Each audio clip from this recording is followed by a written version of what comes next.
Hi everybody, this is the Advanced Algebra Trig Pre-Calc video on section 1.4. We're going to be building functions from functions. In this video, and this will take us through our entire lesson, we're going to be combining functions. We're going to look at the composition of functions. We're going to look at relations and implicity, and then we're also going to be defining what a function is. And that'll help us get into the next section, which has to do with other kinds of functions. All right, so the first thing that I want to do is I'm going to combine some functions.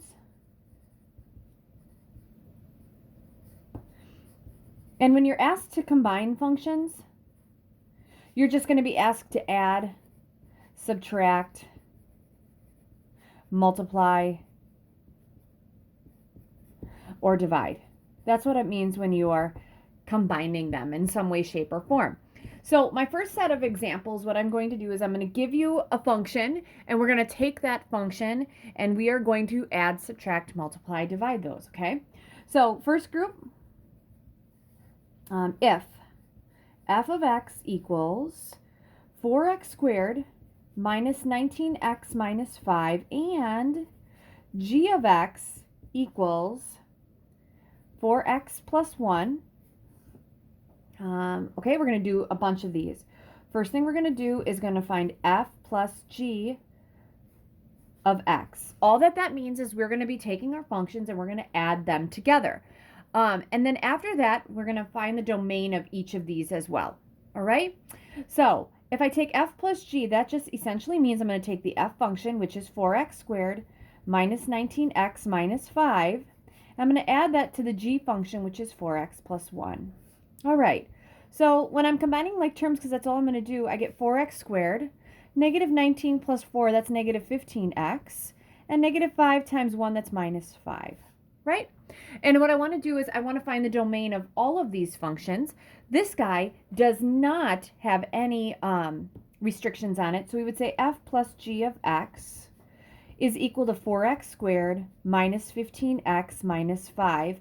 And our domain is negative infinity to infinity. All right? Now, what I ask you to find, like, I'll go off to the side here, g plus f of x. So that'd be the next thing I asked kids in class. Would I do that? And the answer is no, I wouldn't. Because all that you do, guys, would be flipping those around and adding and combining like terms. It's the exact same thing as you would have done before. So I'm not going to make you do that. Remember that adding order doesn't matter. For B, f minus g of x.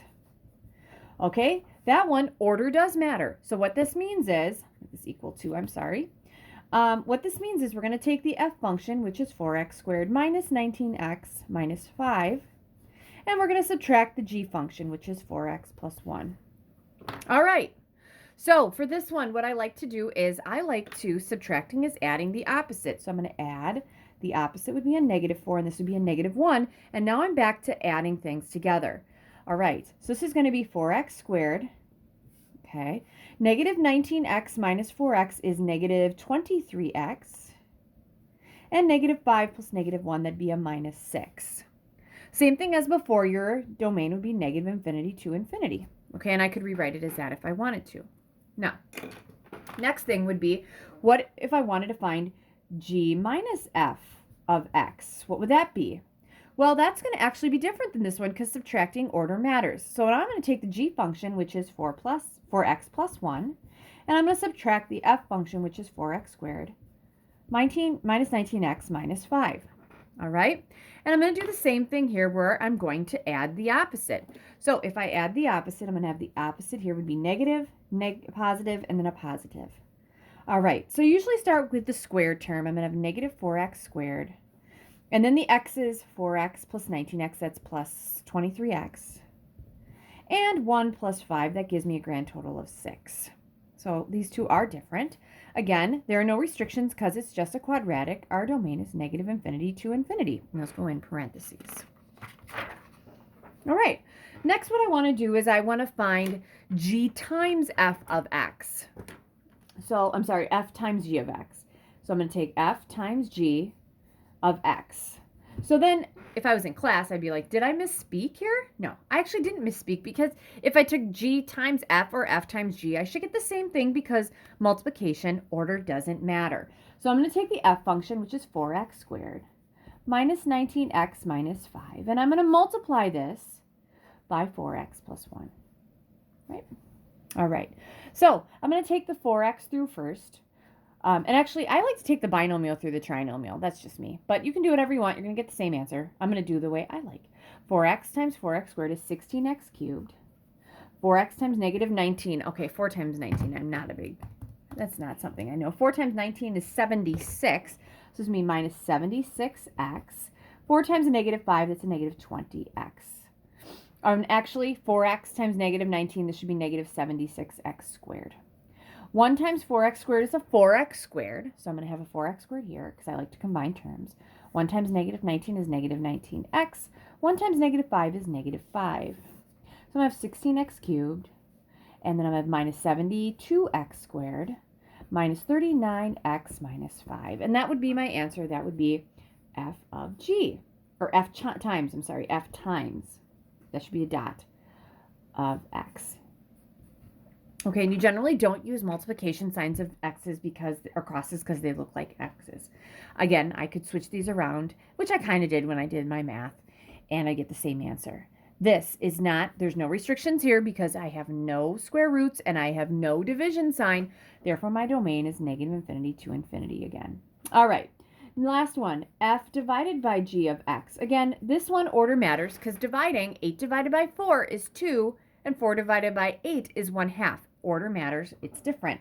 So I'm going to take the f function, which is 4x squared, minus 19x minus 5, and I'm going to divide that by 4x plus 1. All right, so how do I do this? Okay, there is a way that you can actually divide polynomials, and we're going to get to that in chapter 2. But for now, what I want to see is when I divide, I want to find a common factor. So let's see if I can factor the top. 4x and x, 5 is going to be a 5 and a 1. This is going to give me 20 and 1. Negative 20 plus 1. Great. That works for me. All right, and we're going to have 4x plus 1, right? So wouldn't these divide out? And my answer would be x minus 5. Now, here's the thing. My domain for x minus 5 could be all real numbers, but the problem is the original function had division. And we said that you can't divide by 0. So 4x plus 1 cannot be equal to 0, you guys. Subtract 1 divided by 4. That means that x cannot be equal to negative 1/4. So my domain for this one would be anything but negative 1/4. So we could go from negative infinity to negative 1/4. All right, and that'd be in union with negative 1/4 to infinity. Sorry, that got kind of crunched at the end there. But you guys have done enough with domains and ranges. You should be fine. All right, but order matters, okay? So if I looked at the top, if I took this guy, let's actually do that. Let's take g divided by f of x. All right, so the g function would go on top. So we would have a 4x plus 1 over... we'd have the 4x squared minus 19x minus 5. So this would be the 4x plus 1. And then my factored form down here would be same as before, 4x plus 1 times x minus 5. So in this case, these would divide out, and my answer would be 1 over x minus 5. Okay, but my domain would be different because now this 4x plus 1 times an x minus 5, that cannot be equal to 0. So this guy, x could not be equal to negative 1/4, and this one, x couldn't be equal to 5. So for this one, my domain would be, I'm going to shove it right down here, actually, usually put your answer first and then your domain. So we would say our answer is x minus 5, and our domain would be negative infinity 2. Our first stop would be negative 1/4. In union with just over 1/4, we'd go to 5. In union with 5 to infinity. All right. So that's those. All right, so that is adding, subtracting, multiplying, and dividing. That is combining, composing.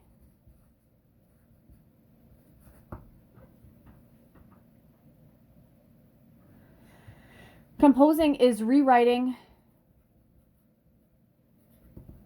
one function in terms of another.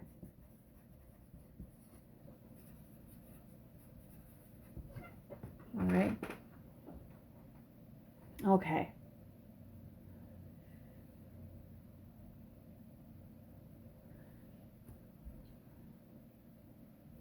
All right, so there's one way to do this. Okay, I'm going to start off with some examples here as well. And I don't think I was numbering any. No, these are just going to be my examples for this. So if I'm composing them, okay, for my example, I want f of x to be equal to 5x minus 3. And I'm going to have g of x be equal to x squared. All right, what I'm going to do is composing. I'm going to take f of g of x. That's one way to write it. That would essentially mean we're going to put the g function into the x for the f function and see what happens. The other way to write this, you guys, you might see it, it's f, and then it looks almost like fog, f of g of x, like that. These two are exactly the same. So what this means is I'm going to take this guy, I'm going to put this whole function in for the x over here, and this is going to be 5 times x squared minus x squared, because that's what my x is, minus 3. So we'd say f of g of x is equal to 5x squared minus 3. Our domain would be anything, because there are no restrictions on that. Now, if I would take g of f of x, which would be g of f of x. These two mean exactly the same thing. Now what you're going to do, and I'll do this in blue, is you're going to take the whole f function and put it in for the x here. So that's going to be, our new x is 5x minus 3, and that's going to be squared, which I'd be okay with that. Or if you wanted to, you could take the 5x minus 3 times a 5x minus 3. And you should get 25x squared minus 15x plus 9. That combines to give you 25x squared minus 30x plus 9. Either way, if you look at this or this, there are no restrictions. Our domain is negative infinity to infinity again. All right. All right, let's look at another example with this. Let's say that our f of x function is negative 7x squared plus 8. And our g of x function is the square root of x minus 2. All right? So we're going to find, I tend to like this notation more than that one. Just know that the other one exists. But I tend to use all the parentheses. All right, so here we go. F of g of x. Now we'll find the domain. We're going to shove this whole thing, this whole function, in for the x right here. So it's going to be negative 7 times, our new x is the square root of x minus 2. That'll be squared plus 8. All right, and one thing that you have to do, you guys, is you have to simplify things if you can. If I take the square root of something squared, that's going to undo it. So it's going to be negative 7 times an x minus 2 plus 8, which is negative 7x plus 14 plus 8. This is going to be negative 7x plus 22. Hopefully I did that okay. All right, I'm going to flip this up here. Okay, now I'm going to find g of f of x. All right, so here we go. There we go. So next one, g of f of x. That means this whole f function is going to go in for the x right here. So we're going to have the square root of, my new x is negative 7x squared plus 8. That'll be minus 2. Okay, so again, this whole thing just gets put right in there. And then I'm going to try to simplify this. All right, so this is going to be the square root of negative 7x squared plus 8 minus 2. 8 minus 2, that'd be the square root of negative 7x squared plus 6. Oh, this is like super duper nasty. But I know that, here's what I know, and I'm going to check this graphically as well. As far as my domain goes, you guys, this is in a square root, so that means negative 7x squared plus 6 needs to be greater than or equal to 0. So let's solve this.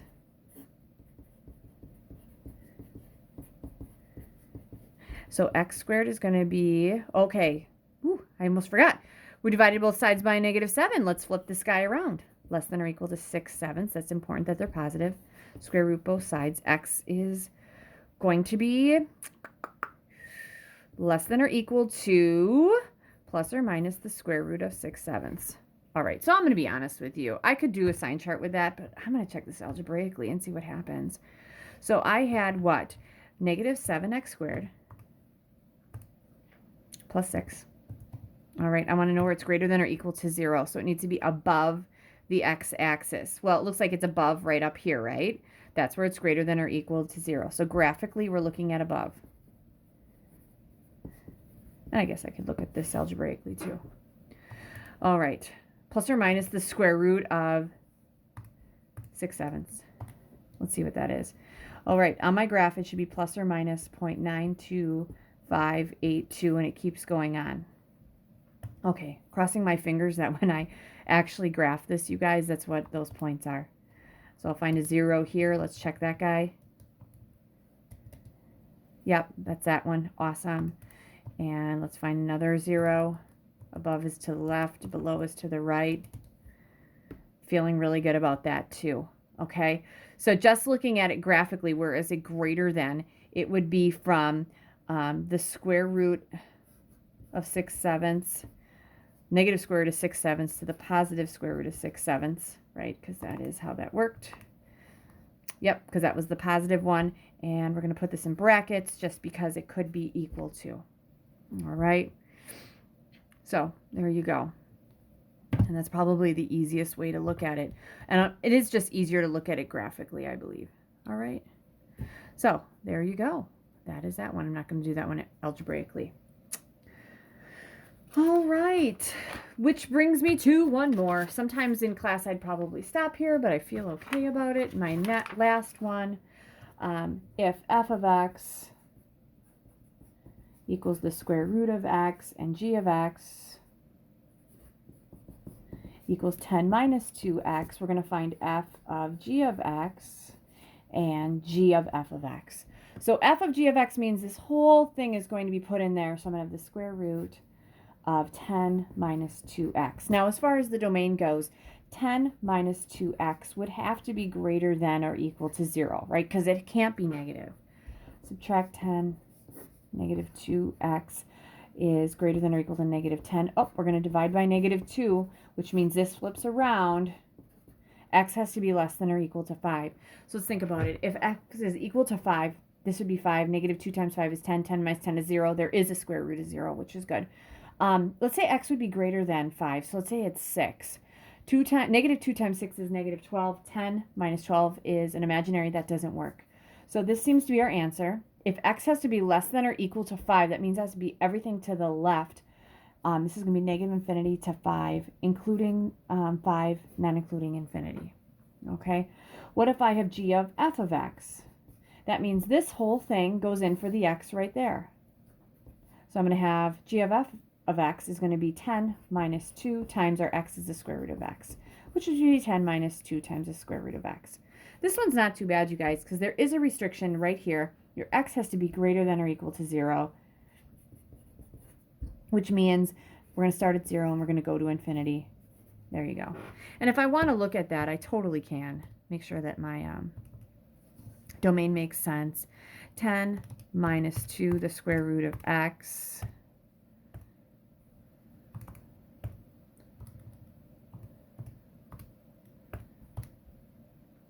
Yep, and it's right there. So if you look at like negative 2 or negative 1, it's an error, and then at 0, it's 10. So I'm feeling pretty good about that. So that would have been like my first day of learning, okay? And then I do some more review of that. But we're going to continue on because this is just a different way of doing things. So we did combining, composition, relations. Okay, with composition comes decomposition. I maybe should have added that in there. But decomposing functions.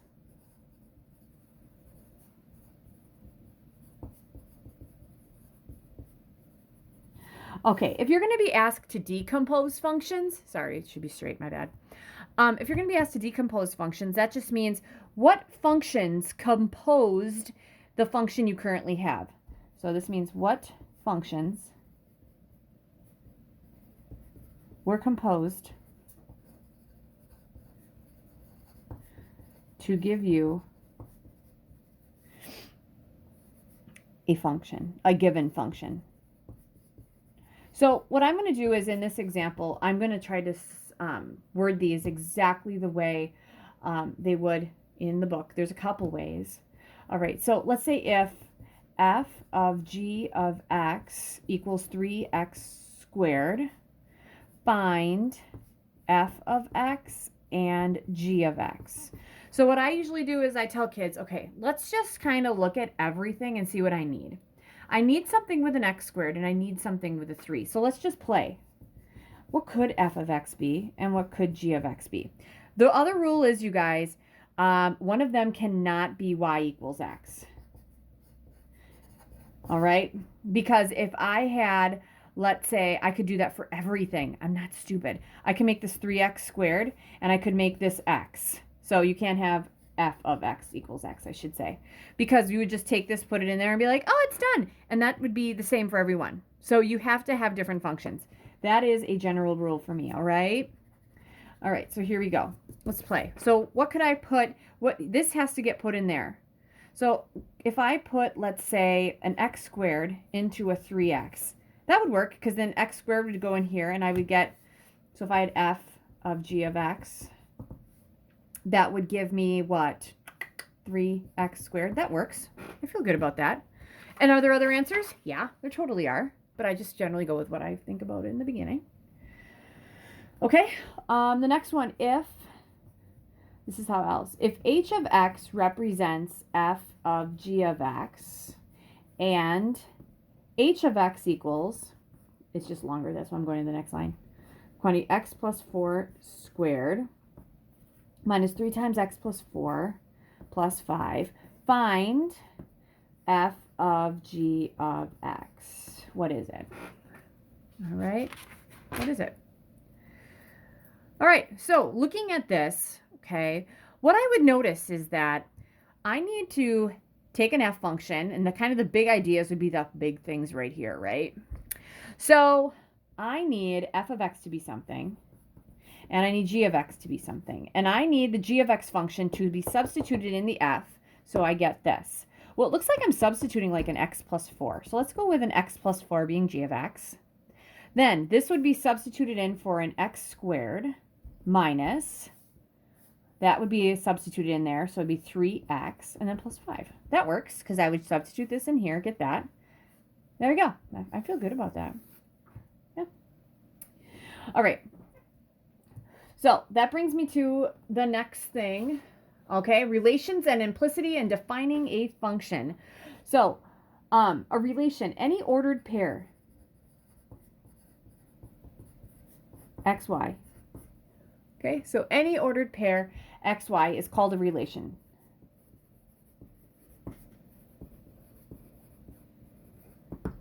Okay, when each x relates to just one y, that is a function.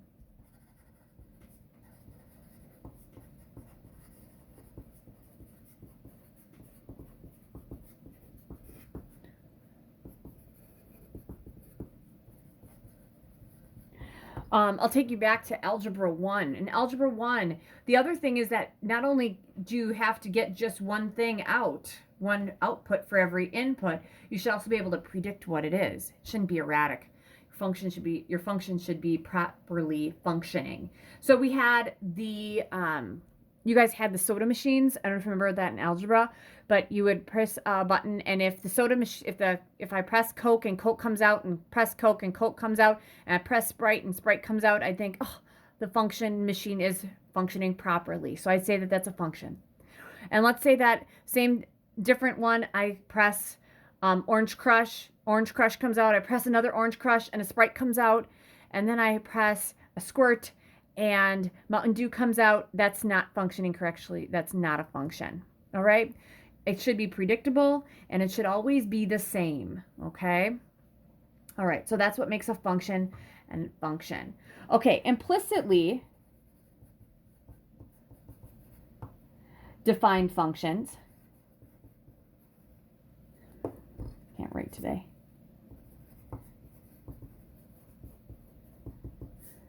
Okay, implicitly defined function. This is a function that's a subset of a relationship defined in terms of x and y. So this is a function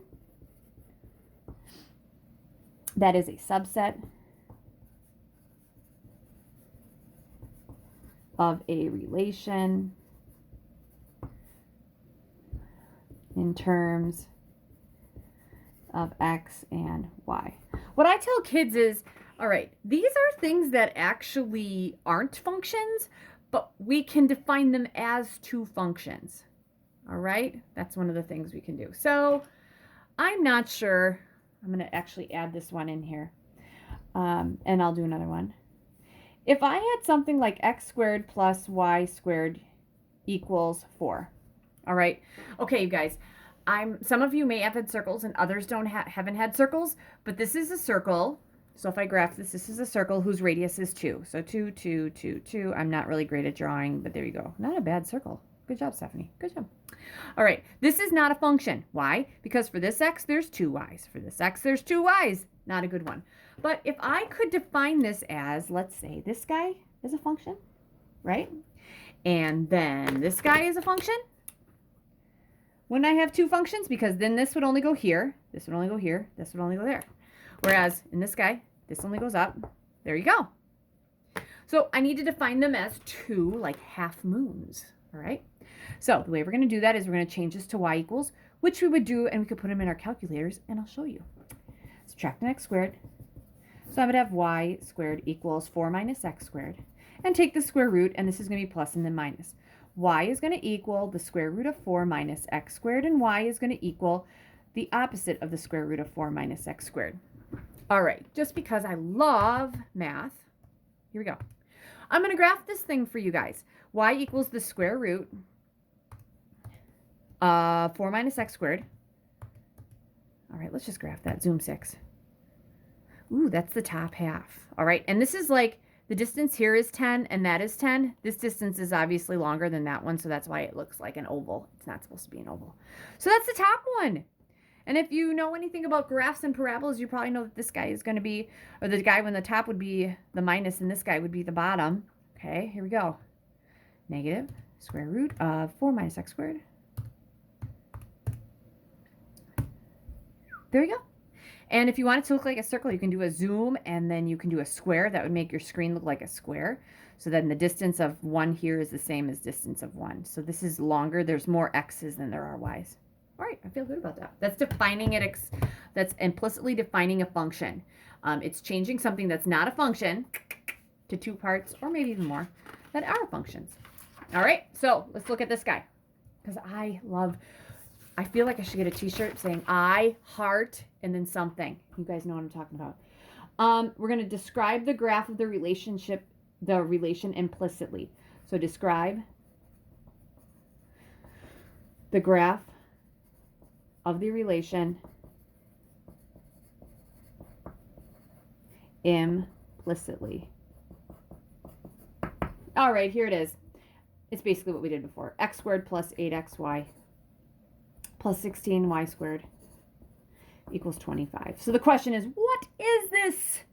What does this look like? So what we got to do is we got to change this into y equals. All right, here's what we're going to do, you guys. We usually don't do this, but we can. Let's take this, and I'm going to factor it. Something's going to happen. X squared is x times x. 16y squared is a 4y times a 4y. If I make both of these plus, my outside and inside has to be 8xy. Outside is a 4xy. Inside is a 4xy.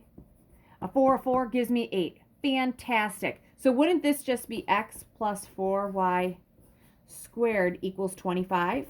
Now we can actually solve this for y because there's only one y. All right, here we go. Let's take the square root. The square root of 25 is plus or minus 5. All right, so to get the y by itself, let's subtract an x. So we're going to have 4y equals negative x plus or minus 5 divided by 4. Y equals negative x plus or minus 5 all over 4. Which means that if I'm going to define this implicitly, I would have y equals negative x plus 5 over 4. And I would have y equals negative x minus 5 over 4. All right, so let's see what they look like. Okay, so let's do, I'm going to move this over just a little bit. Negative x plus 5. Divide this by 4. I'm just curious what that looks like. Ooh. Ooh, that's interesting. All right. Oh, I didn't put it over x. I put it over x. It's supposed to be 4. Sorry, not so exciting, guys. Ooh, there we go. Interesting. And negative x minus 5 over 4.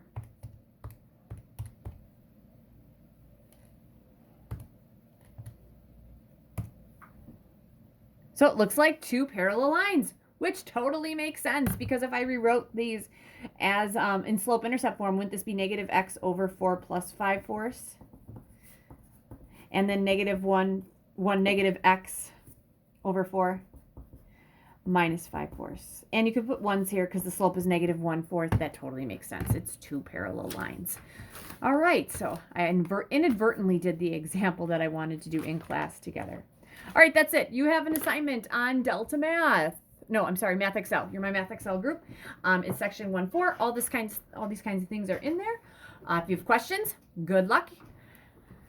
And you can contact me if you have any. Good luck.